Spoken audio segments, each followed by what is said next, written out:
Hello, welcome to MEMO Conversations. My guest today is Noam Shuster-Eliassi. Eliassi. Eliassi, apologies already.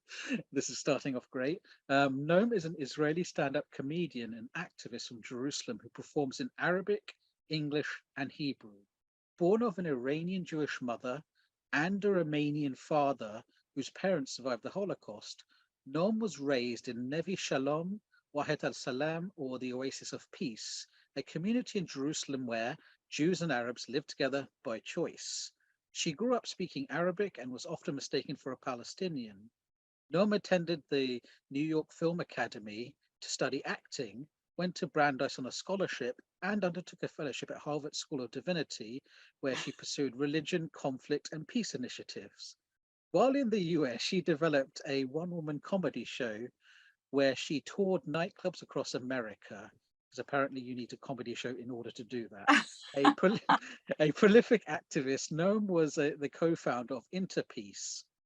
Some of her comedy pieces go viral in the Arab world, including her marriage proposal on Israeli television to the Crown Prince of Saudi Arabia, Mohammed bin Salman, and more recently, her satirisation of the Abraham Accords and the UAE's normalisation with Israel through her song Dubai, Dubai, which caused a storm.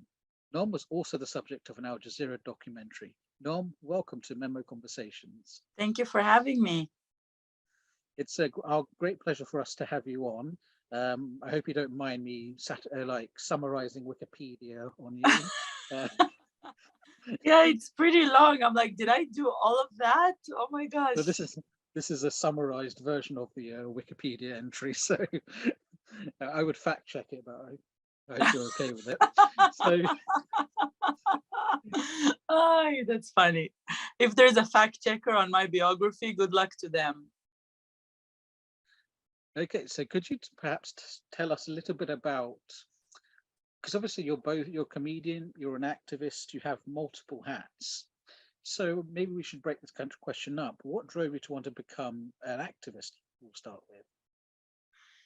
Wow, I think I've yet to meet an activist who can tell you exactly. I think it's something we feel from inside. It's a combination of feeling like you're a political animal and you care about your environment and you want to feel worthy and you want to change things around you. And I think with the years as we mature, also our activism matures and our activism changes. We go from like completely sacrificing our mental health and our bodies and our souls to being like, okay, now it's time for self-care. And it's like, so it evolves throughout the years. I think it's a combination of many things, but I think, a tall girl, I was always a tall girl. I was a outspoken girl. I was always dominant. I always felt like I had things to say. I always felt responsibility on my shoulders. I was put in a position where I understood from a really young age that I'm growing up differently from other Israelis outside of my community. And the fact that my best friends are Palestinians and that I'm growing up with Palestinian teachers and educators and neighbors just puts me in a different position. And I had this urge to tell the world that other things are possible. So I really felt it from the inside from a really, really young age. Yeah, because I can imagine from what I've heard from people and, from my own encounters, to be an activist in Israel that's opposed to what the Israeli state is doing to Palestinians is not an easy position to be in, especially if you're still in that society, because unless you're sort of willing to sort of moderate, in their eyes, moderate your activism, or at least, not be too vocal at certain times, you do come up against a huge wall from wider society. I think on the surface level, it's true. It's difficult, to be critical of your own country, of your own people, and of the situation. And you get a lot of, there's a lot of backlash. And now with the new government, it's even like it's worse. It's like real threat. It's imagine if those people who comment on posts that like this type of rhetoric is now in government and actually holds power to do like even more horrific things than before. But when I dig deeper, like for me, I think I as the person I know myself, I think if I was silent, I would be in more suffering than not. I think it would be harder for me to not speak up and not do the things that I believe. It's not that I'm speaking up about like random day-to-day things. I'm speaking up about things that have an effect on future generations, on the people around me, on the children around me, on my friends who lack basic human rights.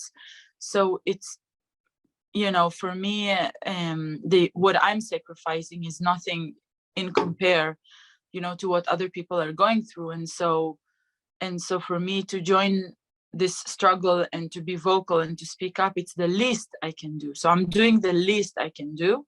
And the backlash is the backlash, and it's scary. And now I'm in denial and I'm scared. And, with the new government that is coming up in just like tomorrow, they're being sworn in. So, yeah.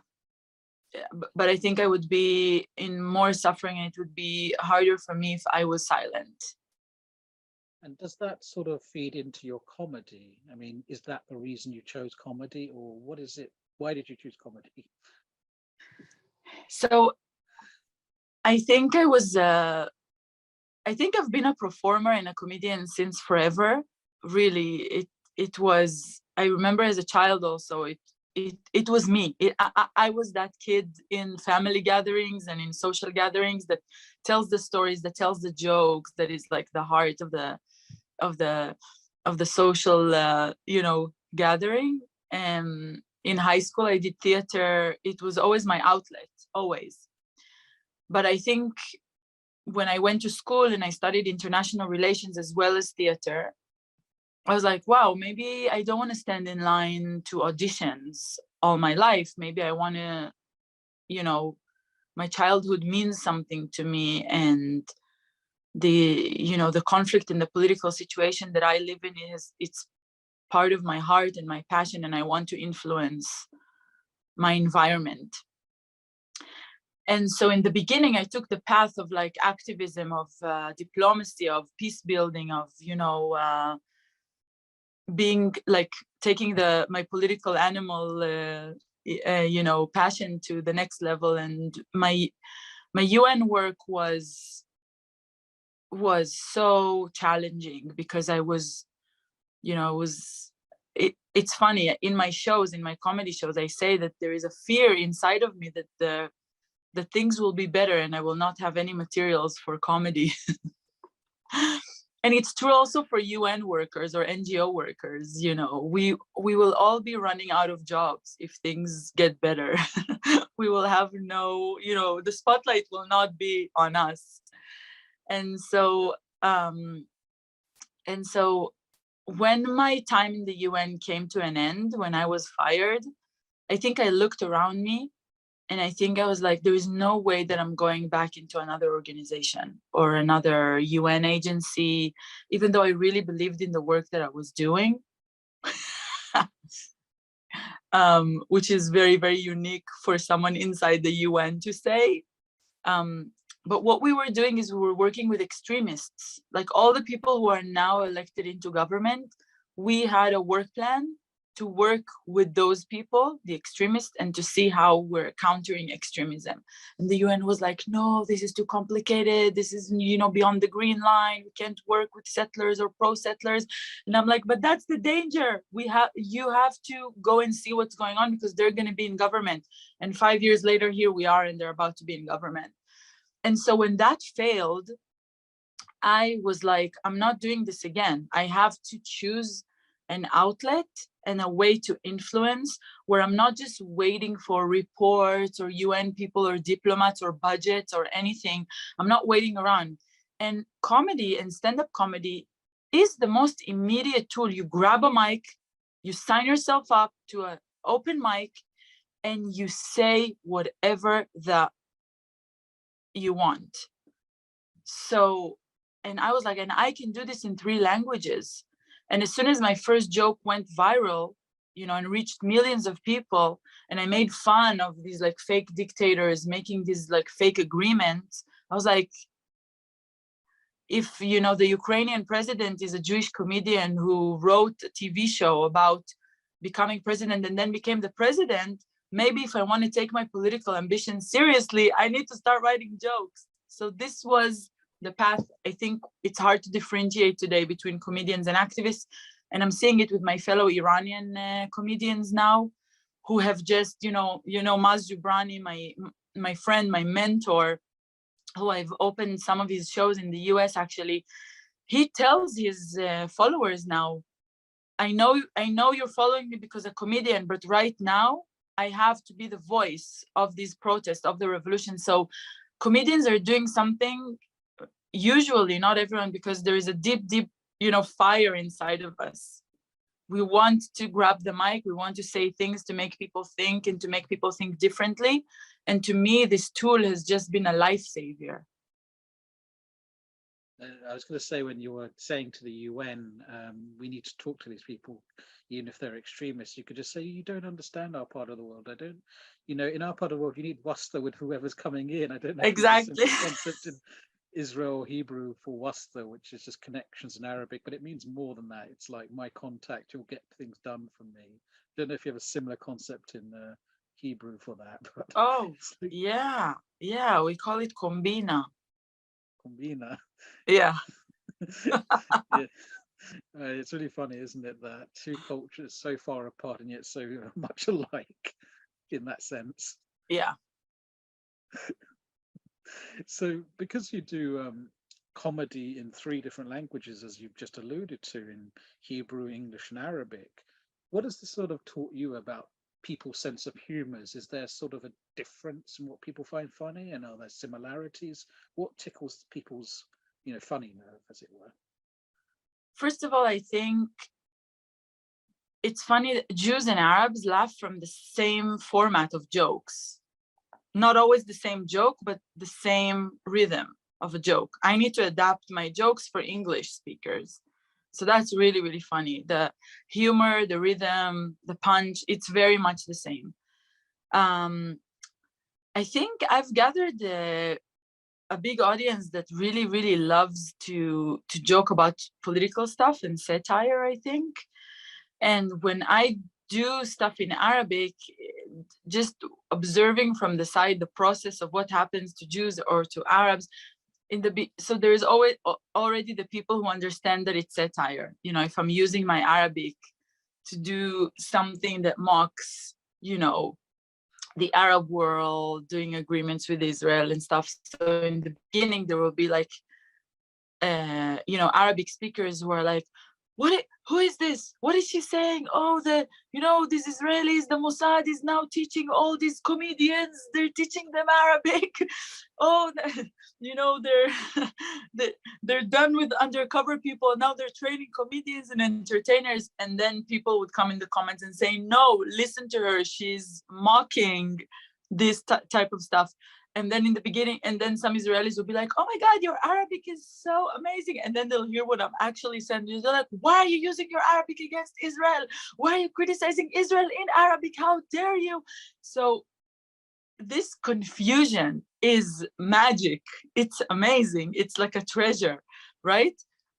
In the UN, everything was so analytical. I had to do reports and be analytical and give people like a sense of this is my analysis. And now I'm just confusing the hell out of people.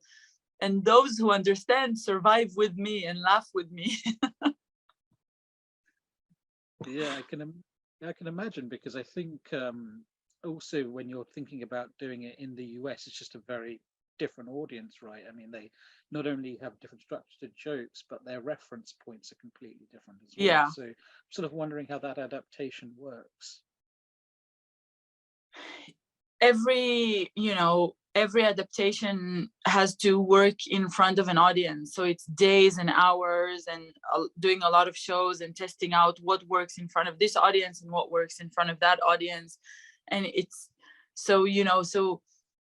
comedians who are doing in one language in front of more or less, same type of crowds, it's still a lot of work. And for me, doing it in such an navigated and fragmented political landscape, it's even worse. Like I love my job and I'm so blessed, but I'm really in for a ride. It's really, really, really, really, really fun and complicated and sensitive and everything.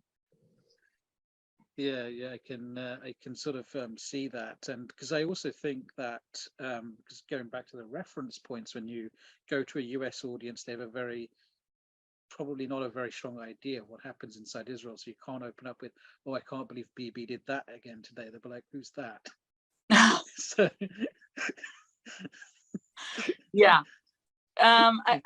I think by now, like, people who come to my shows have some kind of basic understanding of what's happening. And also, in the US, a lot of people have no idea about Israel-Palestine, but I feel like if I say Bibi or Netanyahu, and the joke is, and I give some kind of a reference in the beginning, then, a lot of people are, yeah.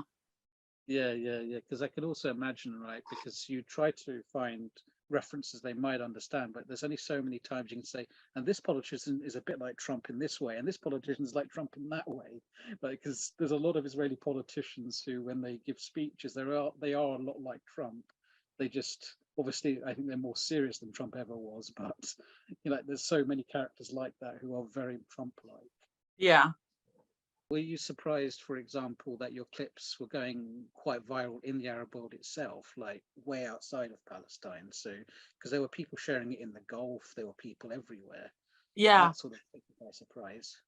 Yeah, no, I mean, when you touch a very, very sensitive political topic and you have an Israeli Jew doing it in Arabic, of course, it's gonna get a response. But I didn't imagine this type of wave of millions. It was whoa.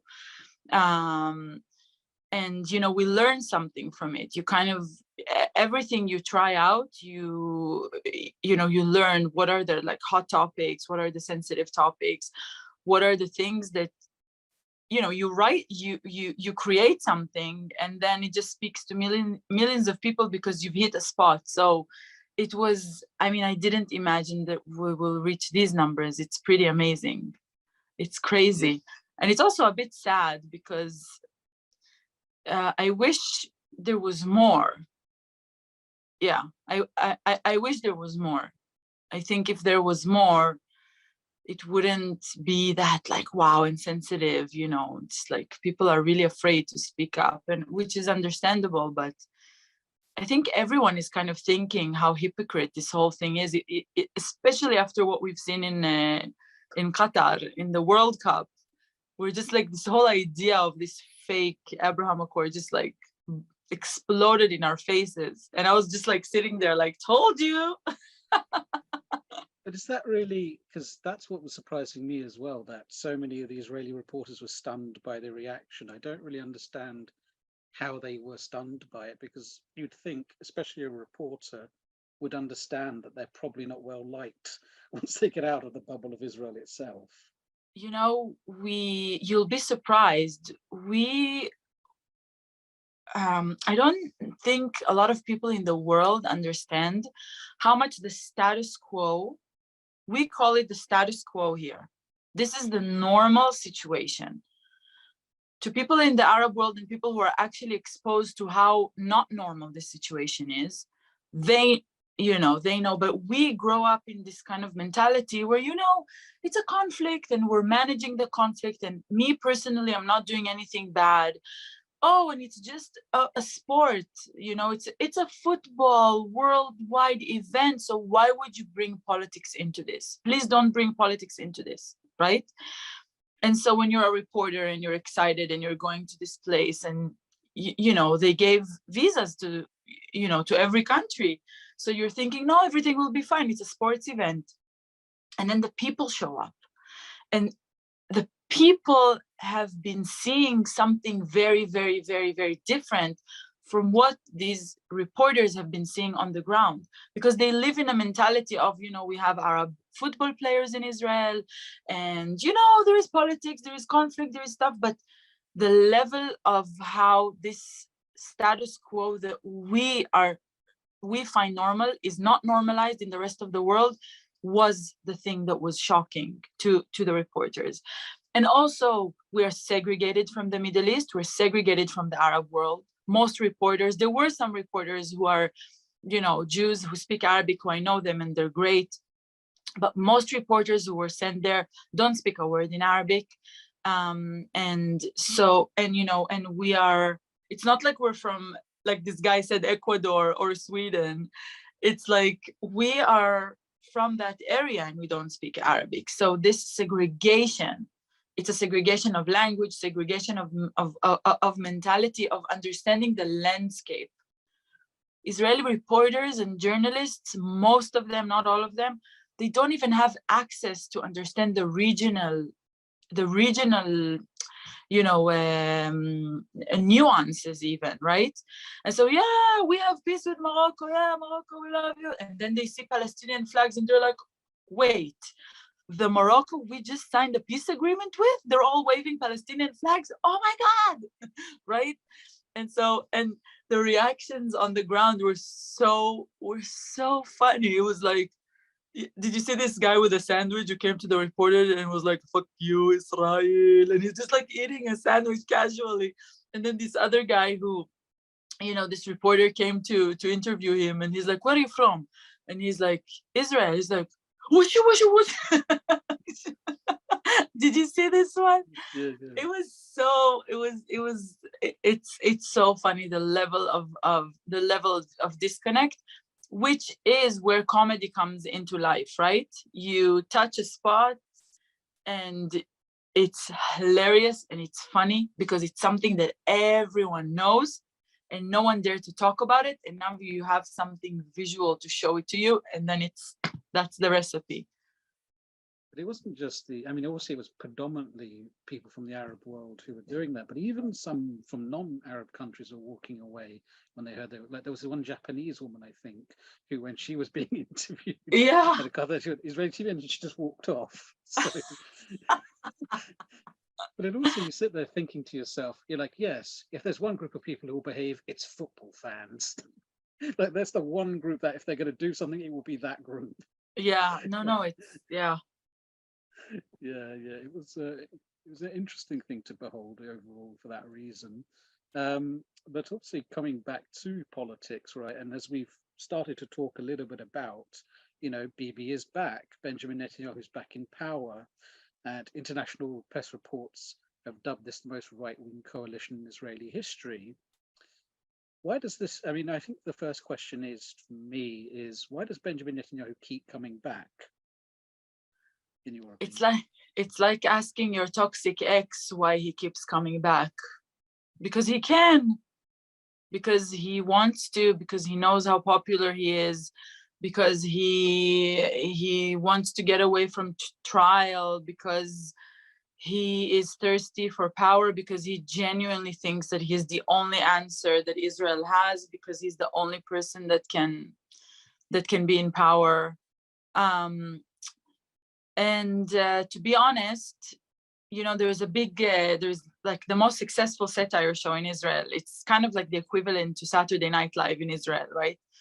And so after he was reelected, after these elections, they had this very, very funny sketch where, you know, all the people who demonstrated against Netanyahu, you know, the kind of like left-wing, liberal, secular kind of, they're going to the bridges again with the signs like, go Bibi, go home, we don't want you again, we don't want you again. And then, you know, we hear them talking and we're like, oh my God, this new government, no one is secular, no one looks like us, everyone is religious, everyone is fanatic, everyone is so extreme, there isn't even one person who looks like us. And then they'll look at each other and they're like, oh, actually there is, it's Bibi. And then they're like, Bibi, because at the core, right, Netanyahu is now, you know, now as if he's looking to us as kind of like, he's not a religious fanatic person, he's pretty secular. He uses religion to get in touch with his like religious voters.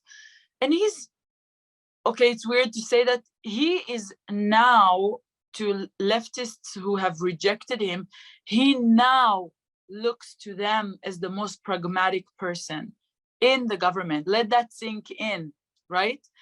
He is such a political filthy genius that he structured this whole thing to make it seem as if he is now the soft, the pragmatic, the person who's going to bring everyone together, because he, you know, the people chose all these fanatics, Itamar Ben-Gvir and Smotrich, and you know, all these fanatics. So now he's going to be the one in power. He's the grown-up adult, right? This is what he's brought us to, and this is the kind of game he plays. He's not there to lead. He has the cards in his pockets and he manages them, right? He never had a strategy. He never had a long-term future vision for Israel, nothing. He's just there to manage and control. It'd be interesting if in the future, when they publish, you know, future editions of Machiavelli's The Prince, if they just remove the picture of Machiavelli and just have a picture of Netanyahu to see if that sells better. Oh my gosh, it's just, yeah, it's wow.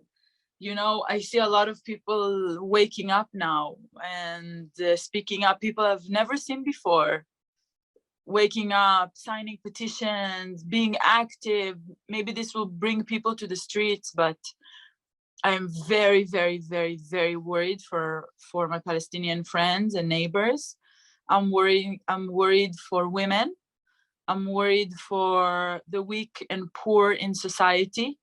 I'm worried for my LGBTQ friends also who are under threat now. Yeah, it's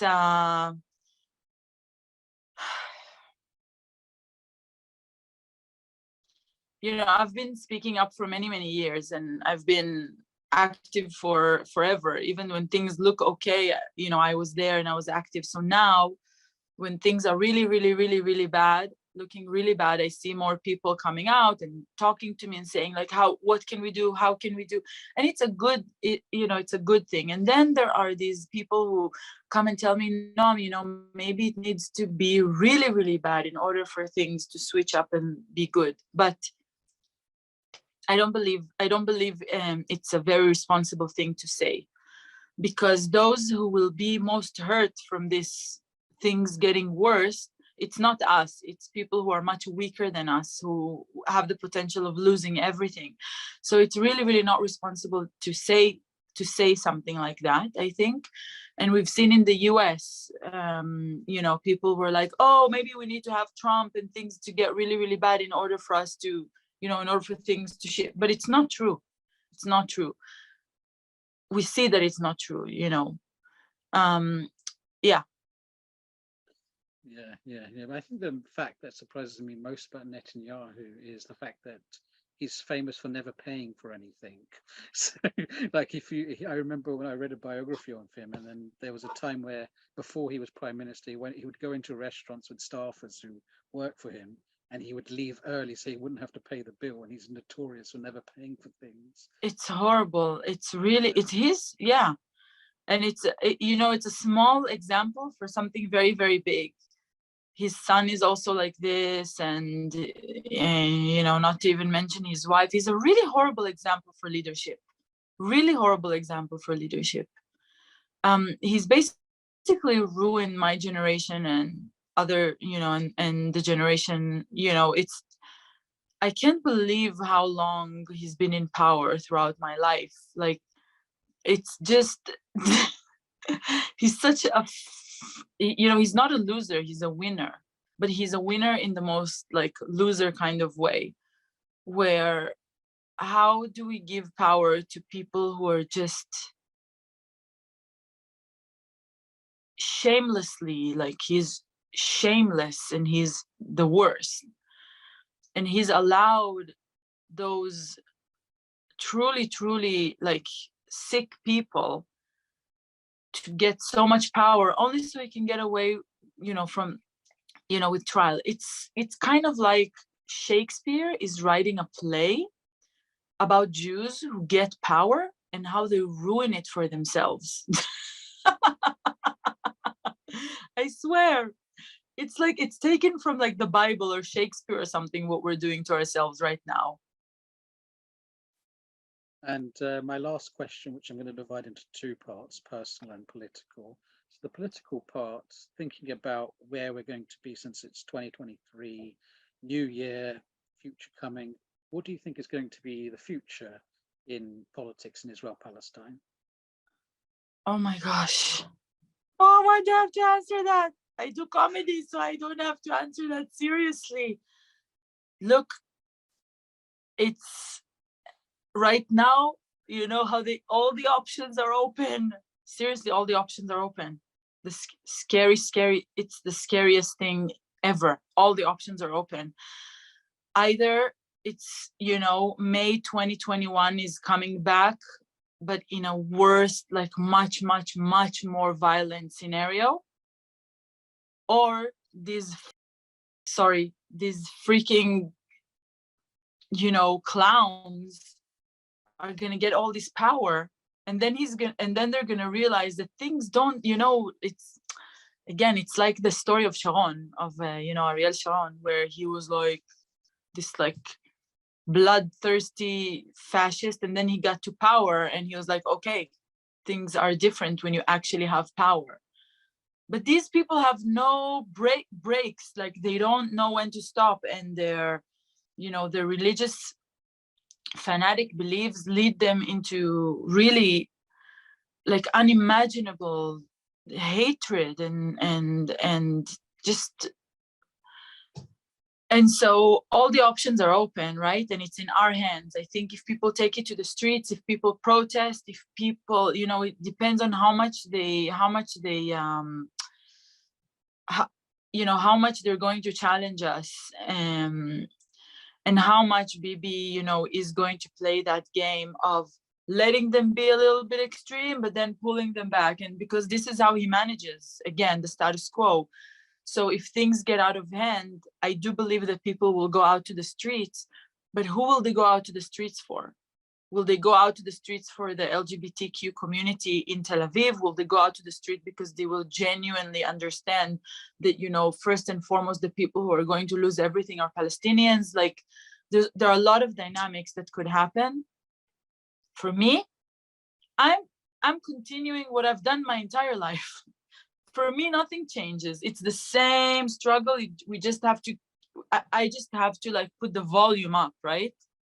For me, it's like putting the volume up and facing my deepest fears, because right now, as soon as this new government is sworn in, I'm on their list. Yesterday, a friend of ours called Israel Fry, who is an ultra-Orthodox left-wing journalist, was held in investigation and was arrested. He's already released, but he was being charged with inciting for terrorism because he has a tweet about a Palestinian who came. You know his story. Have you heard his story? You may have to like refresh it because it's also for an audience as well. Yeah, his name is Israel Fry. I really recommend everyone looking him up and supporting him. He's an ultra-Orthodox left-wing journalist who's been very, very, very vocal about the occupation, and he's very vocal against the occupation. And he had a tweet that Israel translated into inciting to terrorism. But what he was saying basically is that he was talking about the rights of people to resist a military occupation. So he was being charged with, you know, being suspicious to incite for terrorism, and he was being held for investigation yesterday. So it's already starting, you know. People like leftist or gay people are on their list in the media, whatever, and you know, and it's gonna reach a point where nobody's gonna have protection, especially Palestinians. And the last part now, hopefully a much happier note. What have you got planned in 2023? Any new shows? Anything? You know, what is your career going to be in 2023? Yeah, I'm working on my one-woman show in English, and I'm hoping to tour in the US. I'm working on my artist visa and, you know, stuff like that. It takes a lot of time. I'm also working on a few TV, you know, it's in development. Everything is in development, but I'm working on a few TV. I'm working on a film, also a comedy film. I don't know if you've been following me, but you know, for those of you who are listening, I was like a famous COVID in the beginning of the pandemic. I got a little bit famous for being, I had COVID in the beginning of the pandemic, and I was locked in Hotel Corona in Jerusalem for like 2 weeks. And so we're developing a really, really funny project about that story, and different you know, different ideas that are funny, and of course are you know, in the topic of like the Middle East, Israelis, Palestinians, Jews, Arabs, Hebrew, Arabic, English, all of that together. So alhamdulillah, knock on wood, I'm working on a lot of exciting things. These things take time, but in 2023, I'm really, really hoping to tour as much as possible and meet all the amazing people who are always writing to me and, you know, wanting to come to the shows. I've just done a really fun show in London. I'm hoping also to perform here more and in the US. And of course, continue doing my shows in Hebrew and Arabic also at home. Noam, thank you for talking to us at MEMO Conversations. And to our audience, thank you for tuning in. Please do tune in next time for more MEMO Conversations. Thank you.